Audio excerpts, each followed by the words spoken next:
बाकी सगळं जग चांगलं आहे आणि तुम्ही पण चांगले.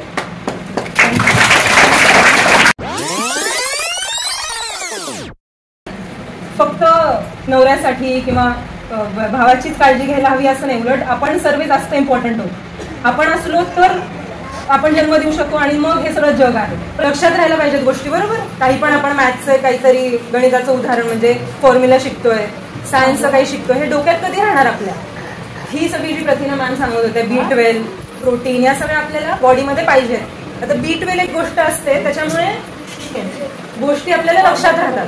जे आता मांसाहारीचं सेवन करतात त्यांना अंडी आणि बाकी मांसाहार तर असतोच, पण जे नाही करत त्यांना जास्त प्रमाणात डाळी, पालक किंवा लोहाचं मॅम मगाशी सांगत होत्या. तर सोपी एक ट्रिक काय त्याच्यासाठी की बऱ्याचशा गोष्टी जर कापल्यावर काळ्या पडतात, बरोबर.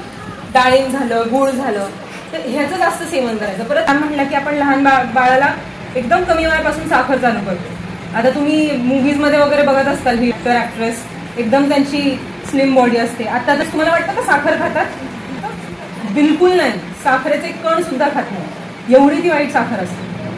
साखर बॉडीला लागते, पण ती कुठली साखर? जी आपल्याला फळांमधून मिळते, गोड फळं जी असतात या सगळ्यातून मिळते.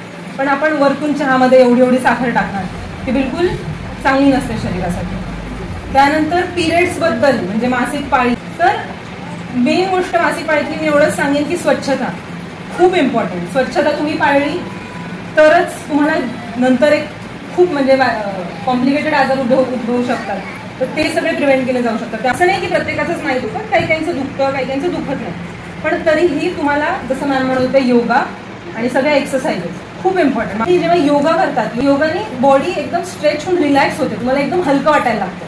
जरी तुम्ही म्हणत असताल अरे मी तर खूप शेतीमध्ये काम करते, पण काम करून तुमचे पाय आणि हे सगळं जड होत असेल, पण तुम्ही जेव्हा योगा करता तेव्हा हलकी बॉडी होते. आणि त्यानंतर मगाशी एक मुलगी म्हणत होती की मला हाईट वाढवायची, तर हाईट अशीच वाढणार आहे का? किंवा आई वडील उंच असले तरच हाईट वाढते? काही प्रमाणात असतं तसं, पण प्रत्येक ह्याच्यातच नाही. परत तर मी सगळे खेळ खेळायचे, फॉर एक्झाम्पल बास्केटबॉल किंवा वेगवेगळे खो खो खेळायचे. हे खेळ आपले चालूच असतात स्कूलमध्ये, पण त्यासोबतच जसं तुम्हाला मॅमनी सांगितले वेगवेगळे प्रथिनं सगळे आपल्या आहारामध्ये असले पाहिजे.